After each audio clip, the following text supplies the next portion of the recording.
آسان ہو گیا. نوٹ کرنے کی بات یہاں پر یہ ہے کہ ہوائی جہاز سے جدہ جانے والے حضرات، اس پوائنٹ کو اچھی طریقے سے آپ لوگ نوٹ کر لیں کہ ہوائی جہاز سے جدہ جانے والے حضرات جہاز میں بیٹھنے سے پہلے وہ احرام باندھ سکتے ہیں، لیکن میقات پر پہنچنے کے بعد ہی نیت کریں گے. یعنی مطلب یہ ہے کہ جو لوگ جدہ سے جاتے ہیں، مثال طور پہ انڈیا سے اگر جاتے ہیں اور جدہ چلے جاتے ہیں پہلے، تو جدہ کو کئی لوگ میقات سمجھ بیٹھتے ہیں.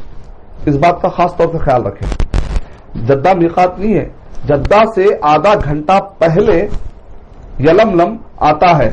تو اس کا مطلب یہ نکلا کہ جب ہم جدہ جائیں گے، انڈیا سے جو لوگ جدہ کو جاتے ہیں، تو ان کو چاہیے کہ وہ لوگ احرام پہلے باندھ لیں تاکہ ان کو نیت کرنے میں آسانی رہے.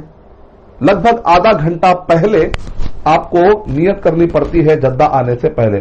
اگر کوئی آدمی مدینہ جائے گا تو ایسے وقت پر چونکہ وہاں پر میقات درمیان میں نہیں پڑتا، تو پہلے مدینہ لے جایا جاتا ہے. بعض حاجیوں کو، انڈیا کے بعض حاجیوں کو پہلے مدینہ لے جاتے ہیں. تو ایسے وقت پر آپ کو احرام باندھنے کی ضرورت نہیں، کیونکہ مدینہ انٹری کرنے کے لیے، مدینے میں انٹری لینے کے لیے آپ کو کوئی بھی احرام باندھنے کی ضرورت نہیں ہے. مدینہ میں ایک ہفتہ رہنے کے بعد پھر ان کو کیا کرتے ہیں، عمرے کے لیے لے کر چلے جاتے ہیں مکہ کی طرف. تو مدینہ میں ذوالحلیفہ پڑتا ہے، تو وہاں پر ایک الگ میقات ہوتی ہے. جیسا کہ آپ کو معلوم ہے کہ میقات 5 ہوتے ہیں، میقات 5 ہوتے ہیں.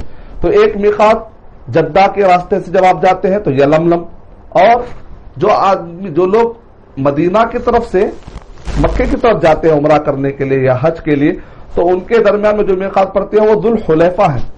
تو اس کا